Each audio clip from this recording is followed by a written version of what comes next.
Olá pessoal, saudações rubro-negras. Começando mais um podcast Confraria Flamengo. Falar hoje da vitória do Flamengo de 2-0 sobre o Atlético Goianiense. O Tite fez algumas alterações, botou o Matheus Cunha no gol, Varela, Léo Ortiz jogando na zaga, Davi Luiz, Ayrton Lucas, Eric Pulgar, Gerson de segundo volante junto com Pulgar, Arrascaeta, Luiz Araújo, Cebolinha e Pedro. O Flamengo começa marcando o Atlético Goianiense, uma marcação alta, pressão, encaixada. E é importante quando você vai marcar pressão, o time está compacto. O Flamengo conseguiu isso durante boa parte do primeiro tempo. Chegou uma hora que é toda marcação, pressão, ninguém consegue marcar muito tempo, né? Flamengo, então, aí que eu acho um erro, o Flamengo recua. Não é um erro parar de marcar pressão, mas é marcar muito atrás. Eu acho que pelas características dos jogadores do Flamengo, quando a gente cansar, né, de marcar ali pressão, abafando o adversário, correndo para lá e para cá na saída de bola, quando o Flamengo for dar esse passo para trás, eu acho que a marcação pode ser de intermediária a intermediária. O Flamengo estava marcando do meio de campo para trás. Aí quando a gente roubava a bola, estava muito perto da nossa área e muito longe do adversário. Para você puxar um contra-ataque saindo lá da nossa área ou da entrada da nossa área, fica mais difícil. Então você marcando a primeira linha de marcação do Flamengo, começando na intermediária ofensiva, e a nossa defesa subindo para a nossa intermediária defensiva, para as características dos jogadores do Flamengo que estavam em campo, Luiz Araújo, Cebolinha, que são velozes, o Gerson e a Arrascaeta, que tem um bom passe, dá um dinamismo bom para o time, o Ayrton Lucas, que também tem velocidade.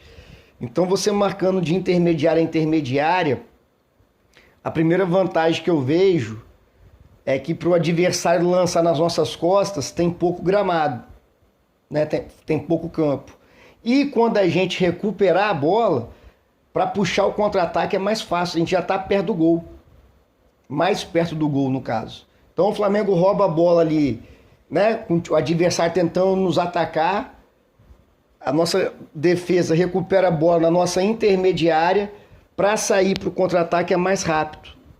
Então, acho que quando o Flamengo, né, cansa de marcar pressão e recua, acho que está recuando muito. A gente fica muito lá atrás. Aí o adversário consegue criar um certo desconforto na gente. Isso aconteceu da metade para o final do primeiro tempo. Contra o Atlético Goianiense, consegue chegar mais perto da nossa área com certo perigo. O gol do Pedro é uma jogada de escanteio, bate curto, vai e volta a bola, né? Bate, joga para o bico da área, devolve a bola para o Arrascaeta. O Arrascaeta, com toda a sua categoria e inteligência. E essa jogada, às vezes é bom. Eu prefiro, para ser sincero, o cruzamento batido direto para a área. Mas, algumas vezes, essa jogada mais curta, de 2 passes e volta para quem bateu o escanteio fazer esse cruzamento, pegando a defesa desconcertada ali, balançada, acho que dá certo, como foi o gol do Pedro, né?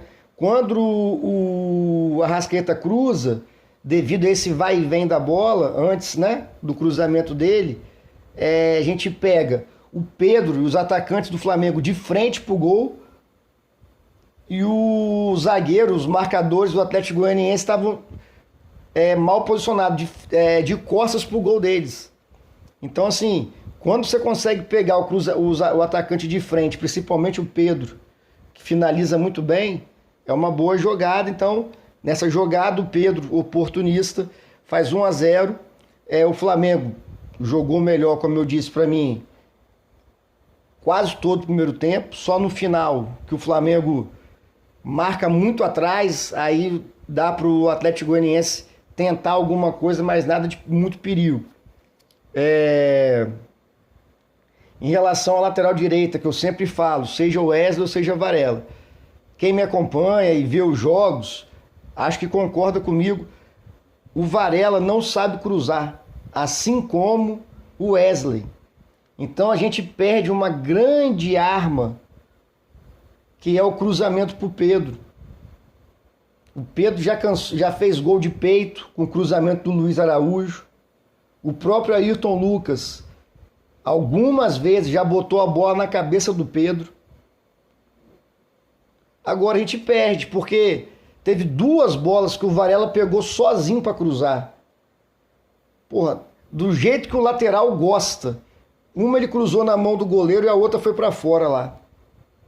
E ainda teve uma chance que o Gerson, se não me engano, botou ele na cara ali. Aquela bola que ele recebeu, é só entrar batendo, mas não tem confiança. Não tem confiança porque sabe que é pereba. Mas a lateral direita do Flamengo é um absurdo. Eu sempre bato nessa tecla porque é uma coisa que me irrita bastante nos jogos. A gente vê no lateral direito nosso não saber cruzar. Do time que entrou em campo, né? Acho que isso aí é uma boa formação do Flamengo também. O Gerson de segundo volante tem dado conta do recado também, tem marcado bem, tem saído pro jogo bem, fez mais um bom jogo. Acho que o time todo jogou bem, assim, né? O Cebolinha achei um pouco abaixo, fora de ritmo ainda, que pô, o Cebolinha estava jogando muito, muito bem, teve umas lesões seguidas, né? Na coxa, depois no quadril, ficou um mês fora. E o Cebolinha é um jogador que precisa estar com o ritmo de jogo. O jogo dele é um jogo dinâmico, rápido. Então ele fica parado, ele perde. Mas espero que pro próximo jogo aí contra o Palmeiras, que é um jogo importante, o Cebolinha faça um bom jogo.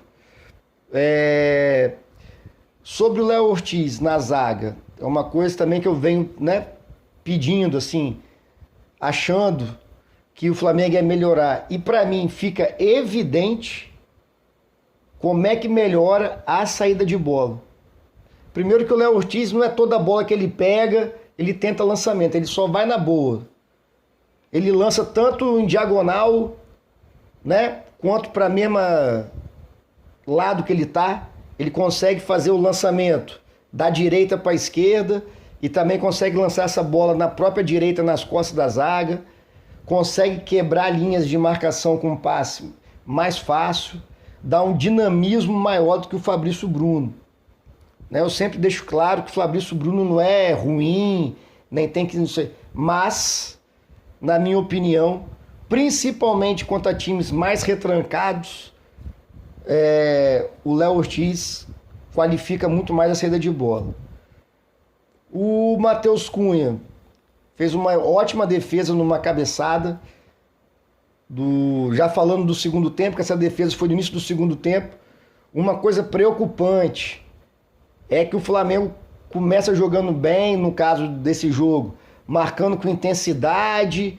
E aí, lógico, como eu já disse, o time cansa de marcar pressão, tem que recuar. Aí o time fica desatento. E não pode o Flamengo voltar para o segundo tempo da forma que voltou. Achei que o time ia voltar com intensidade, marcando mais em cima. O time volta totalmente abestado, assim. Os caras voltam para o segundo tempo numa rotação inferior, desatento. Uma coisa também que eu acho que o Flamengo tem que melhorar é ganhar dividida. Eu lembro quando o João Gomes estava no Flamengo, a gente não perdia uma dividida. O bichinho dividia, ganhava. No jogo de ontem lá teve uma hora que foi feio. O Gerson perdeu a dividida. Na mesma jogada, o Ayrton Lucas perde a dividida. Pô, é chato, velho. O Flamengo volta besta, olhando o jogo, sem poder de marcação. O Atlético Goianiense quase faz o gol com o Shailon no cruzamento. O Matheus Cunha faz uma excelente defesa. Também achei que o Matheus Cunha conseguiu jogar bem com os pés. Mas, na minha opinião, não tiraria o Rossi. Né?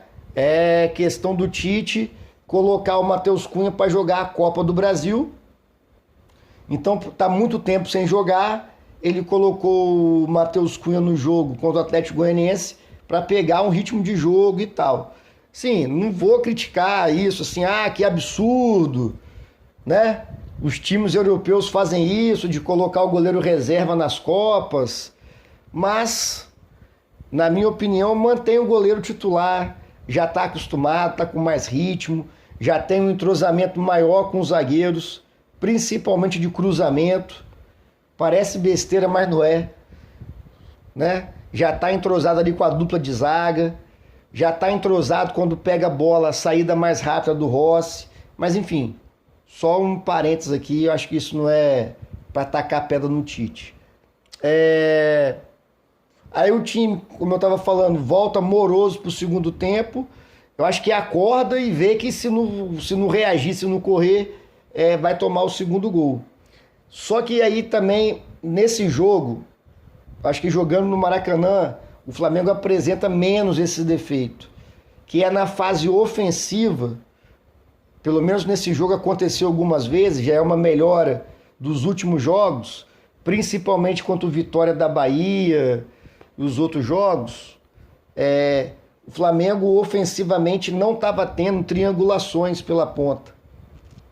Ponta direita, ponta esquerda, triangulação, né? O lateral, o ponta e o meia. Isso aconteceu com uma certa constância nesse jogo contra o Atlético Goianiense. Então o Flamengo cria triangulações, jogadas pela ponta que consegue, né, enganar a defesa adversária. Os nossos jogadores conseguem ou cruzar, ou entrar mesmo driblando pela área, ou receber essa bola nas costas da defesa. Isso para mim foi um ponto positivo, essas triangulações. Acho que falta um pouquinho quando o Flamengo for jogar por meio, que a nossa característica não é só jogar pelas pontas. A gente também gosta de construir pelo meio. Gerson, Arrascaeta, o próprio Pedro, que dá a opção de fazer o pivô ali pelo centro e tabelar. Então isso aí é uma qualidade do Flamengo. Porém, acho que tem que ser umas jogadas mais, como é que eu vou dizer assim, uma movimentação mais organizada. Algumas vezes parece que o jogador do Flamengo pega a bola e não sabe o que fazer. Não é que ele não sabe, não tem opção. Isso aí tem que ser treinado. Às vezes eu acho que falta um pouco de treinamento ofensivo, de movimentações pré-estabelecidas. Até mesmo para essas movimentações pré-estabelecidas no treino, quando chega no jogo, é claro que não vai acontecer tudo igual no treino ali, mas o cara tem, vamos supor, exemplo, o Arrascaeta pega a bola, aí tem que treinar lá no Ninho do Urubu, ó. Quando o Arrascaeta pegar a bola aqui na intermediária, centralizado, o Pedro faz isso, o Gerson passa dando opção, Cebolinha fecha a diagonal, o Luiz Araújo aproxima para o meio, para abrir o corredor, para o lateral passar, mesmo o lateral sendo merda na lateral direita, mas enfim. Então, pelo menos esse primeiro movimento tem que acontecer. Aí na dinâmica do jogo, óbvio que tem um adversário que vai marcar, mas aí surge a criatividade do jogador. Aí o Pedro estava combinado, né, treinado lá no Ninho do Urubu, de quando o Arrasca pegar a bola em determinada parte do campo ali, exemplo, né, que eu tô dando, centralizado ali, mais na intermediária central. O Pedro vai fazer uma diagonal pro lado direito. Só que no jogo ele vai perceber que é melhor fazer outra movimentação. Aí o Arrascaeta já vai estar atento. Porque eu tô falando que às vezes o time do Flamengo é estático, eu mesmo reclamo.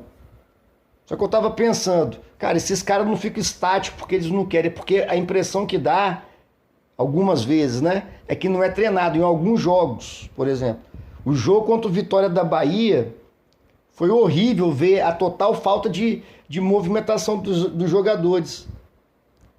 Aí eu tava pensando, será que é porque não treina? Eu acho que é porque o jogador não vai ficar parado à toa, não vou correr. A impressão que dá é que às vezes o cara pega a bola e fica esperando o que vai acontecer, o homem da bola do Flamengo. Fica esperando a movimentação de alguém que não acontece em determinados momentos do jogo. Vou dar um exemplo, o segundo gol do Flamengo. O Pulgar, o Flamengo também às vezes fica muito passivo na marcação adversária, tocando.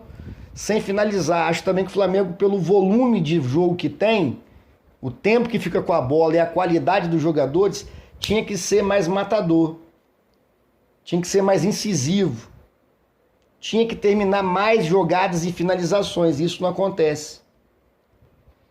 O segundo gol do Flamengo, o time do Atlético Goianiense, mesmo perdendo, fechadinho ali atrás para tentar um contra-ataque.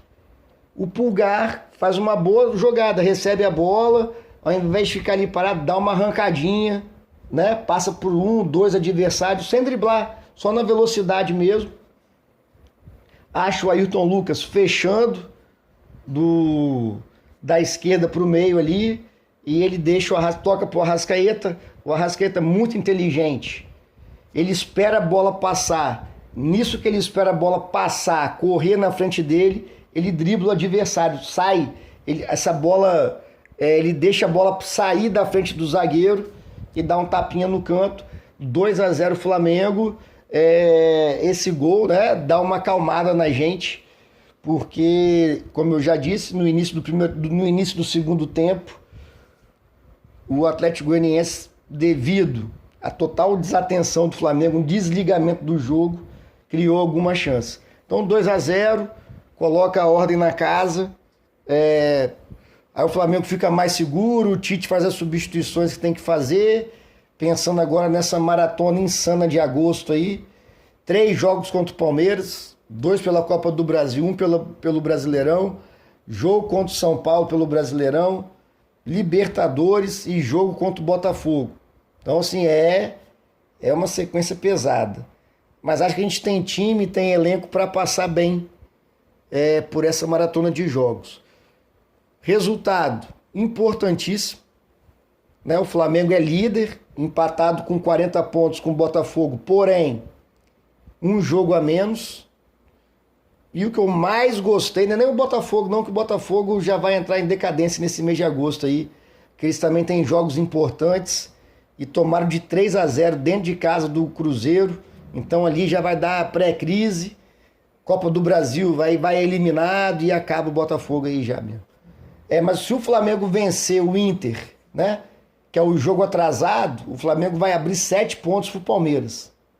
Então, eu acho que o nosso adversário direto no Brasileirão é o Palmeiras. Então seria importante abrir essa margem aí de 7 pontos. Só para finalizar, em relação ao jogo do Palmeiras, no Maracanã e tal, acho que o Tite, não sei se ele vai fazer isso, gostaria que ele fizesse. Léo Ortiz, conversar seriamente com o Ayrton Lucas, a questão da atenção. Cansei de falar isso já, ele fica muito desatento em algumas situações do jogo, principalmente para marcar, sabe? Mas ofensivamente ele vai bem, então tem que ter um equilíbrio maior. Eu iria com a dupla de zaga, Léo Ortiz e Léo Pereira. Eu gostaria muito de ver esses dois jogando um jogo grande contra o Palmeiras, para ver se eles ganham a titularidade, que para mim é a melhor zaga do Flamengo. Entraria com Pulgar, De La Cruz e Gerson, mas aí eu faria uma mudança, assim. Eu gosto muito de ver o time do Klopp jogar, o Liverpool. Ele joga sempre com 3 volantes, assim, ou 3 meias, né? Que fazem 3 meia direita de antigamente, 3 camisas 8, por assim dizer. O Pulgar é o número 5 volante, na frente da zaga. Eu colocaria o Gerson pela esquerda, sabe? Jogando na frente do Pulgar, pelo lado esquerdo. O De La Cruz ocupando o lado direito, sem ser ponta direita, certo? Marcando ali. Quando a gente fosse sair com a bola, o De La Cruz poderia ocupar o lado direito. O Arrascaeta com liberdade para flutuar mais próximo do De La Cruz pela direita, já que a gente não tem lateral direito para ajudar ali.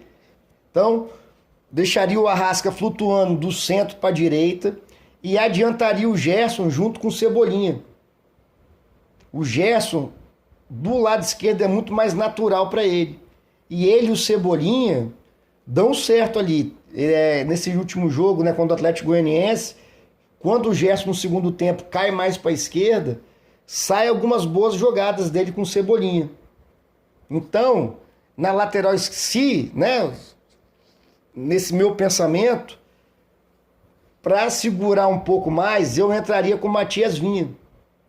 O Vinha é muito bom fazer essas triangulações. Ele é bom de passe, dinâmico, ele acha uns passes bons, tem velocidade também, chega bem no ataque. Não tem a mesma qualidade de drible do Ayrton Lucas, mas tem velocidade. Então, poderia formar esse trio ali pela esquerda. Gerson, Cebolinha e o Matias Vinha. Pela direita, formaria De La Cruz, o lateral direita merda que a gente tem, Varela ou Wesley, e o Arrascaeta aproximando desse lado. O Flamengo perde a bola, fecha o Gerson pela esquerda, o De La Cruz pela direita, já vai estar o Pulgar mesmo centralizado, o Cebolinha também fecha. Aí fica Arrascaeta e Pedro marcando mais na frente, o 4-4-2 que a gente é acostumado a jogar. Então, acho que seria uma boa escalação do que botar o Gerson na direita, né, aberto na direita, o De La Cruz na linha ali do Pulgar, de segundo volante, saindo mais pro jogo, mas mais pela esquerda. Então, acho que daria certo. Essa opção, né, do Tite, não sei se ele vai fazer isso. Eu gostaria de ver alguma coisa diferente do que sempre 2 pontas abertas. Tem que... A característica dos jogadores, certo? Então, seriam Pulgar na frente da zaga, o Gerson ocupando ali a meia esquerda, De La Cruz meia direita, Gerson próximo do Cebolinha quando a gente for atacar, e o De La Cruz mais próximo do Arrascaeta, o Arrascaeta caindo um pouquinho do meio para a direita, e o Pedro flutuando para os dois lados. Acho que seria uma boa opção de jogo do Flamengo. Valeu, pessoal. Saudações rubro-negras. Abraço.